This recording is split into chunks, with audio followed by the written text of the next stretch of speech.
George, a devastating second round finish tonight. You must be delighted with that, mate. Yeah, definitely delighted. Explosive finish.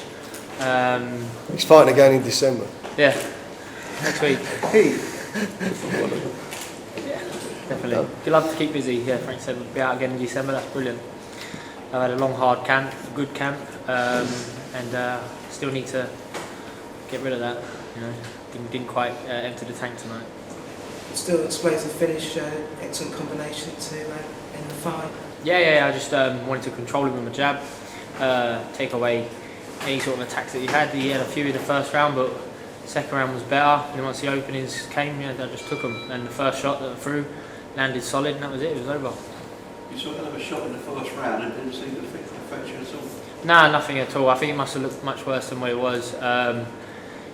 First round, you're still finding your feet, you're still finding your balance, trying to get your defences tight. Synonymous with me, it happens a lot. So it didn't affect me. I didn't feel it. So it must have just looked worse than what it was. The next question is what next for you? You know, I want to keep busy and I want to be stressed. I want opponents that are going to ask questions of me. Smith's a great fighter. At the start of camp, I needed to improve, and I have improved. Thank you. And then I think everyone saw that tonight. Would you like Anderson next? That's an interesting fight. You know, I know I've done a better job than what I've done before with Anderson, and it's up to me to. I got the belts. He's trying to work his way into a mandatory position, so maybe that fight will have to happen. I don't know. Can see so. What are your thoughts from the corner, Adam, with George's performance? Happy with the second round.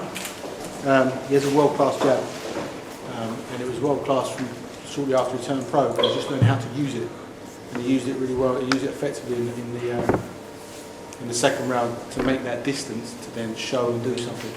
First round, I think they were both a little bit uptight actually, and George was the one that ended up throwing shots when he shouldn't have done, got copped, but he has a good chin. I know he's got a good chin.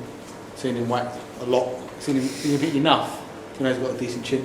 But other than that, I'm happy. It was a good win. Paul got caught. Anyone can get caught at the start of a fight, and George can bang. When you've got two fellas in that can dig, and someone get caught clean early, that's what happens. And I'm just pleased that it was George. For you, Paul, it was an excellent shot by George to finish the fight. Great shot. Didn't see it, don't remember it. That's boxing. I called George at the end of the first round, and it had to be. It's all ifs and buts, but it had to be at the early in the round. Like I got caught, it might have been a different story, but no excuses from me. I got caught with a clean shot, good shot, powerful kid, strong kid, big puncher, and I got caught, paid the price, and that's off to congratulations and good luck to you. No complaints about the referee Paul jumping in? I had complaints at the time, but I'm sure if I watch it back, I'll probably change my mind. Referees are there to do the job, and Victor Loughlin's one of our best referees, and we might to argue with him. I got caught, don't even the shot that got caught because I didn't see it, so it's one of them things. I'm not going to argue with a referee. He's a top referee.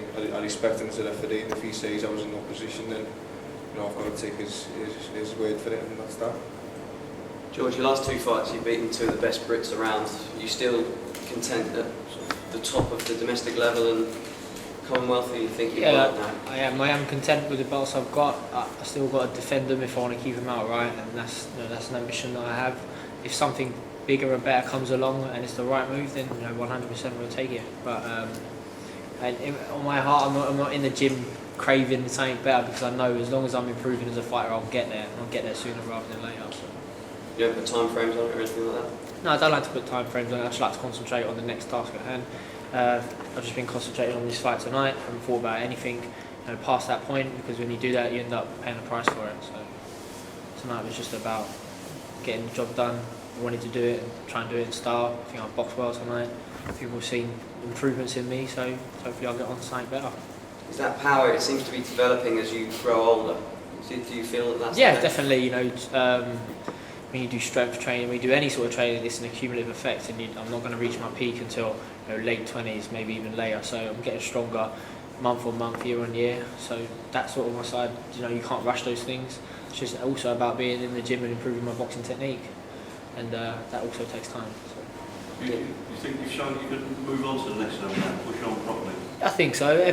I've beaten the top guys in Britain, so I'm happy to fight top guys in Europe now, and then beyond. So just want to keep regular, keep busy.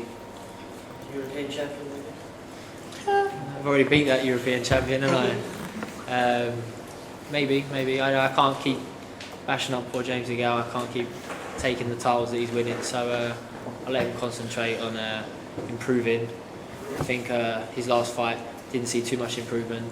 I think you saw a different side to me tonight, so you have seen improvement from me. My career definitely doesn't revolve around James DeGale. So it's just about finding fights that are going to make me improve as a fighter. And I've already learned how to beat an awkward fiddly southpaw. So. And you improved mentally as well, do you think, from the confidence you gained from beating the Gale? Do you think you're mentally tougher as well? Yeah, definitely. You never know whether you're going to deal with it, I suppose, until you actually do. And I felt I dealt with it brilliantly. It was the highest type fight I know of, and it had sort of world title status, where it ended up being pay-per-view and sold out the O2 Arena and things like that. And I was the one who dealt with it better than anyone else. So. Yeah, I think definitely mentally stronger and physically stronger as well. Because it was a big test for you after all what happened in that fight against a class opponent. This was a big test for you when you came through it.